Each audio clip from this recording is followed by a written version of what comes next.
Okay guys, so we're back with a video talking about Stan Lee. Obviously, most of you by now know he passed away, and the news hit pretty hard pretty much everywhere across pretty much everywhere you looked. I mean, there's not much to say, right? It's Stan Lee, and among this, it's been like 99.99% all people being very respectful. But of course, there's always that small section of people that are very rude, you can say. I think that's the best way to say it without me just outright insulting them, which doesn't need to happen. You know, you don't need to go down to their level. But at the same time, you kind of have to think, a lot of people have been saying things about Stan Lee, how the smallest thing might have impacted their life to the biggest thing, right?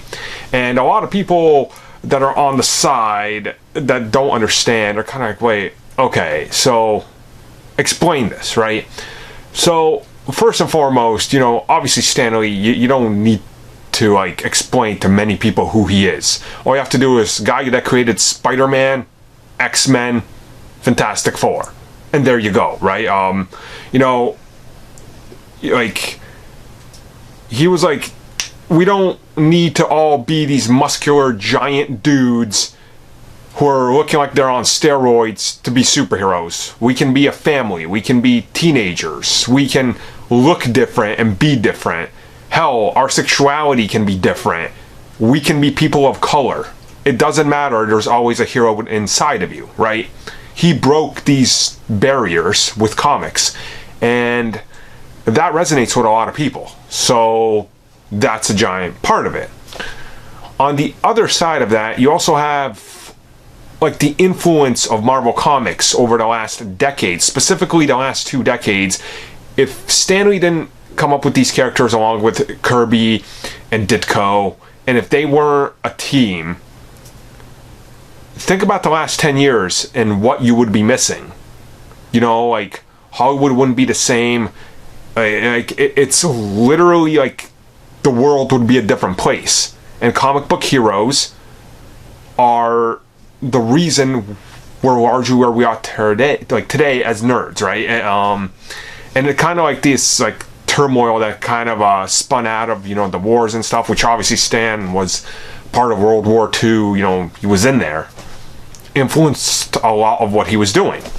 So people obviously came at some people, and even in our comments and even on Twitter, people are like, oh, I don't understand why people are like talking about this dude they never knew, right? And obviously nobody knows anybody, right? Everybody has secrets, but Stan, you could tell he loved what he was doing, and you can tell he cared very much about representation and making sure everybody had their voice heard.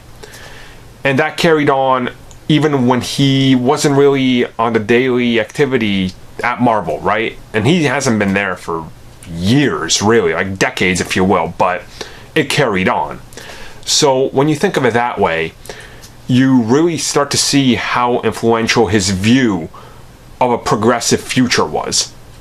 Because he was like, why can't there be a black man that's a hero? Here's Black Panther. Okay, sweet, you know, and look at Black Panther now, right? Look at how long it took from comic book to film something that's respectable. That's not just like, it's a little thing. No, this is the biggest movie, the second biggest movie of the year after Avengers Infinity War, which he's also in, right? So, decades ago, this was one of these things that wasn't really, I guess, thought of as happening, and that people were certainly like, I don't know if that'll happen. We can't gamble a big budget superhero movie on a black actor. Like, see? Like, it broke barriers. Same with the comics.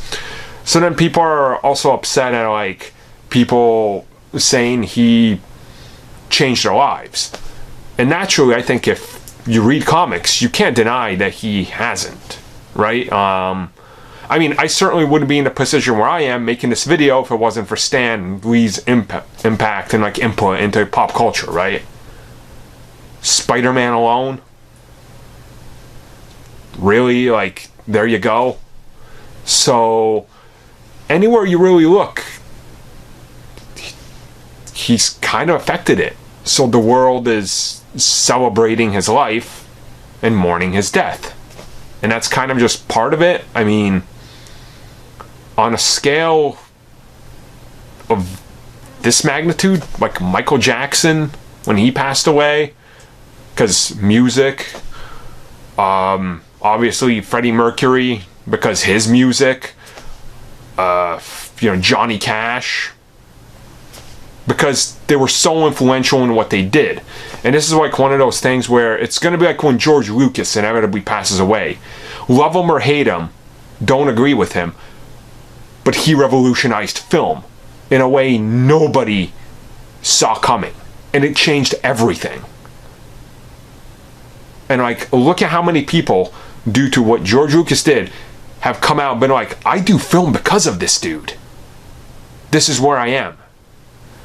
And that's what Stan Lee did to a lot of people. They picked up his comic, they went, oh wow. And then maybe they wanted to get into comics or film or something else because they were influenced by his voice and reasoning. So hopefully you can understand why so many people are, really bummed that he passed away, because without him, where would pop culture be as it is right now? Just imagine erasing everything he ever helped create. And think about it for a second. Just think about it for a second.